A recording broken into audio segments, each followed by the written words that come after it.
Ladies and gentlemen, welcome back to the channel, and for the last time before the next international break, it's time to preview Celtic's game this weekend. We've also got some updates on the injury front, so some good news, some bad news, but that's been the story of Celtic's season. So, I guess by now, March 15th, that comes as no surprise to you.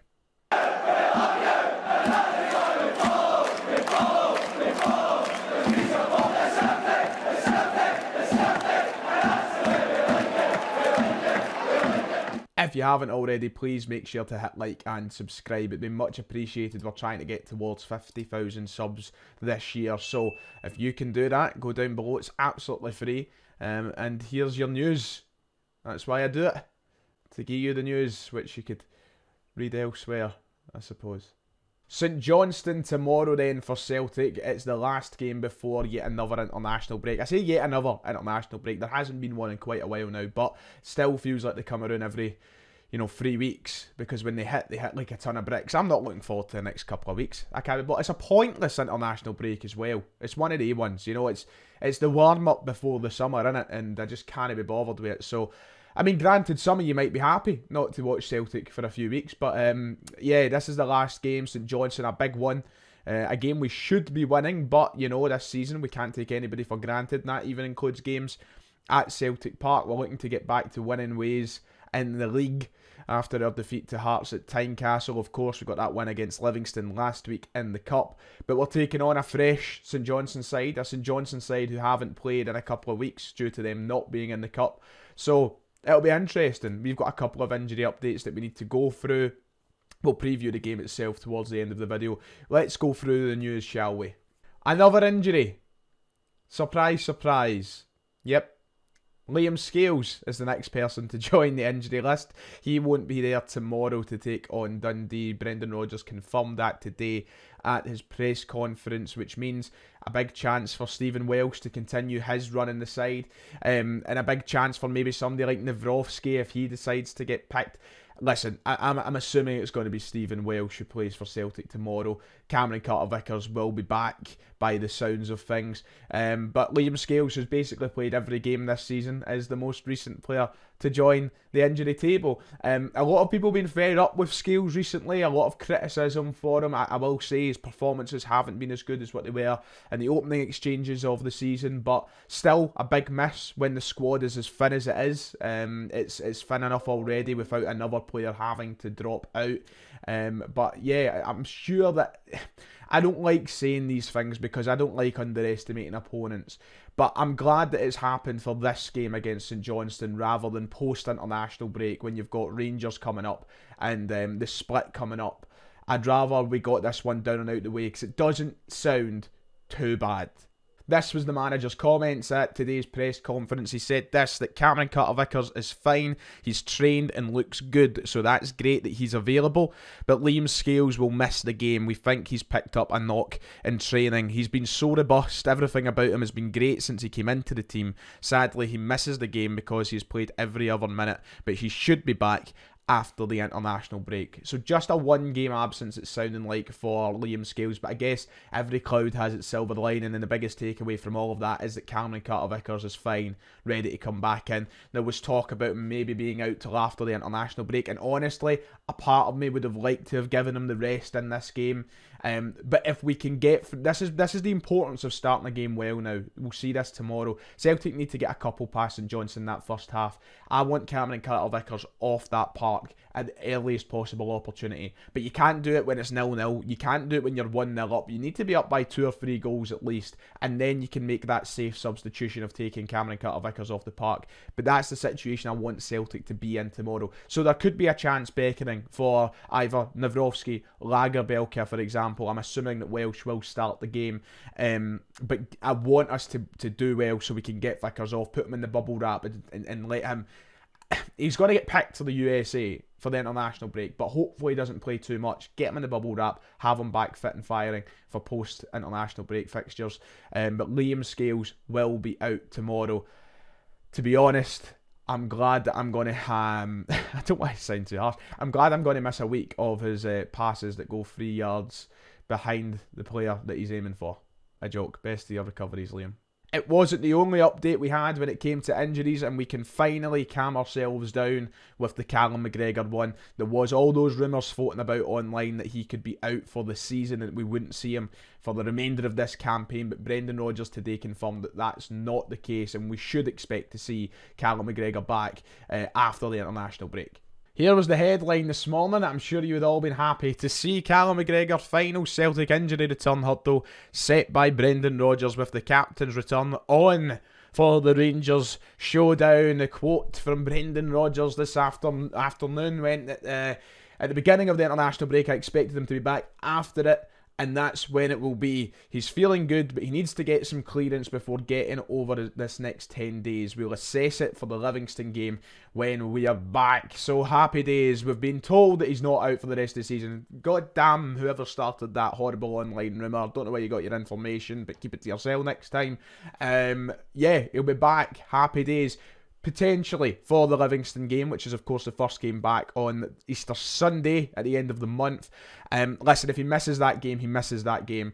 The more important thing is he will be surely fine and fit for the derby. We need him for the derby, and this is key now. We've got Cameron Carter-Vickers returning, we've got Callum McGregor returning, and one more guy returning as well by the looks of things. You would have seen this image floating around today. Rio Hatate has been spotted back in Celtic training, full training for the side. Hallelujah. We have, it's effectively been a season without Rio Hatate, which, we've stumbled through, and I think it showed the excellence that he actually does have and how important a player he is. I said the other day on my channel that he's one of the best technically gifted football players, or one of the most technically gifted football players I've seen in a Celtic shirt in recent years, and someone in the comment section ridiculed me. They were like, oh my god, that's pathetic. I don't think it is. I genuinely believe he's one of the best technical players that I've seen, and I'm not saying ever, but in the last 10, 15 years, he's definitely up there, the talent he possesses, and his absence has been felt. Seeing him back in training is a huge boost. So you're looking at McGregor, Vickers, Rio Hatate coming back. I can't begin to describe to you how important that is for this run. And we are in a title challenge, a title battle now from here to the end of the season.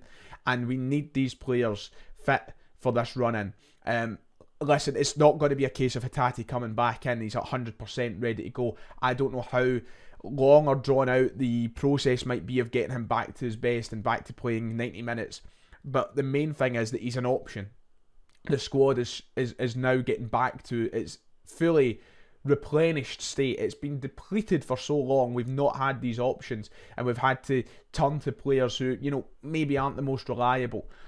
This is huge. Hatate and McGregor, massive for the derby, massive for the run-in.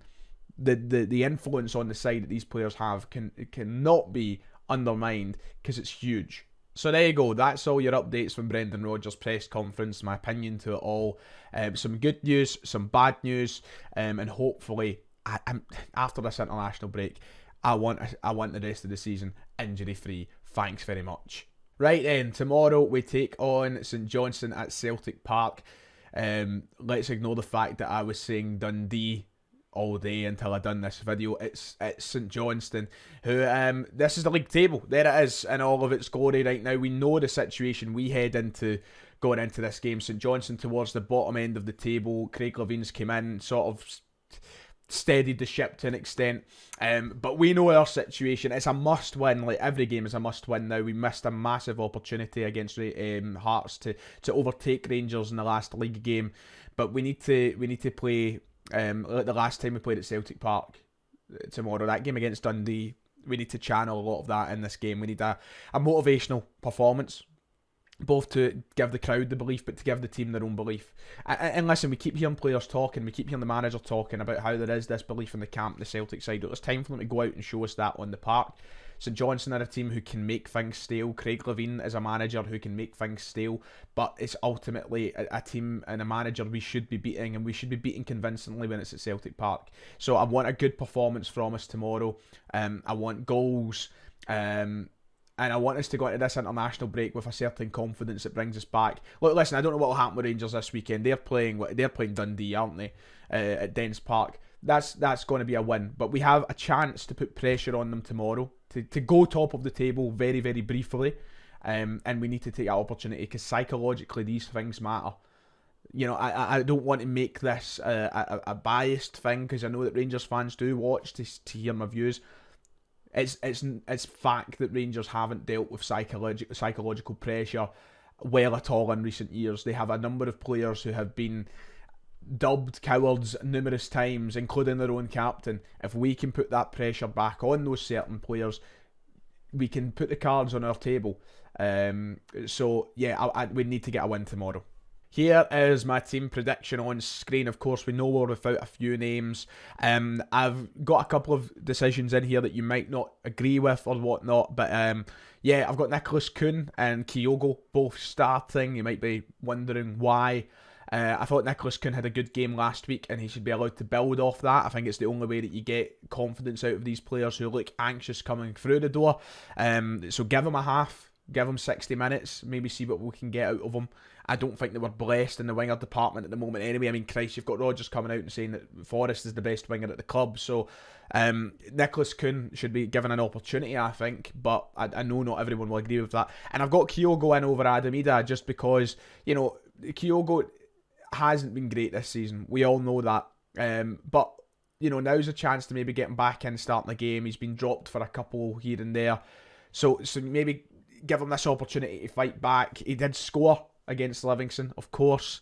So yeah, I hopefully whoever starts up front gets us the goals. The team aside from that doesn't really change much apart from the forced injury changes.